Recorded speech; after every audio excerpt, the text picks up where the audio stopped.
Salut à tous! On observe actuellement des tensions assez sérieuses entre la France et l'Algérie concernant les expulsions. Regardons cela de plus près.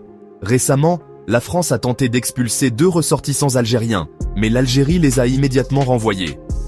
Oui, vous avez bien entendu, le premier, Abdelhak B, né à Souk-Ahras en 1993, était en détention à Perpignan pour des troubles à l'ordre public. Le 7 mars, il a été embarqué sur un vol Paris-Alger. Mais devinez quoi? L'entrée sur le territoire algérien lui a été refusée, car la France n'avait pas obtenu le laissez-passer consulaire nécessaire. Il a donc été renvoyé en France et de nouveau placé en détention à Perpignan. Le deuxième cas est assez similaire. Zinedine K, né à Constantine en 1991, était détenu à Perpignan depuis fin février, sous le coup d'une mesure d'expulsion. Il a été expulsé le 10 mars de Toulouse vers Alger, mais là encore, sans laissez-passer consulaire, impossible d'entrer en Algérie. Il a été renvoyé et se trouve maintenant en détention à Marseille. Alors, que se passe-t-il? L'Algérie insiste sur le respect strict des procédures diplomatiques, exigeant un laissez-passer consulaire pour les expulsions, même si la personne possède un passeport algérien valide. La France, semblant vouloir contourner ces étapes, s'est heurtée à un obstacle diplomatique. Cette situation met le ministre de l'Intérieur français, Bruno Retailleau, dans une position délicate. Il est sous pression pour durcir la politique migratoire, mais ces incidents mettent en lumière les difficultés diplomatiques.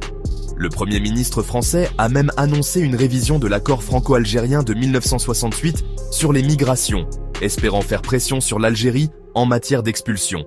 Mais l'Algérie n'a pas du tout apprécié. Elle a condamné cette annonce et a pris des mesures fortes.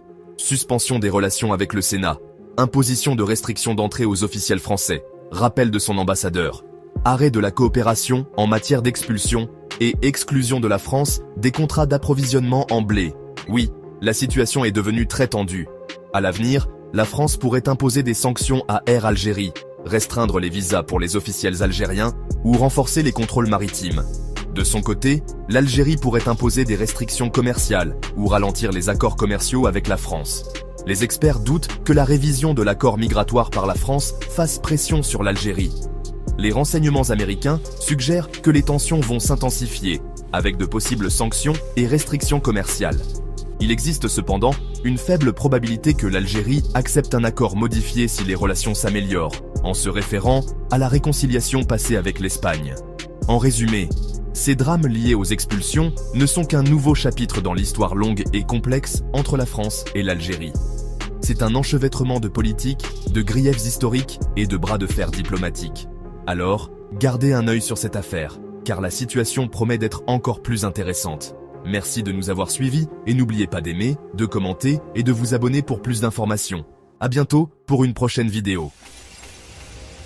Merci de bien vouloir activer la cloche et de cliquer sur j'aime.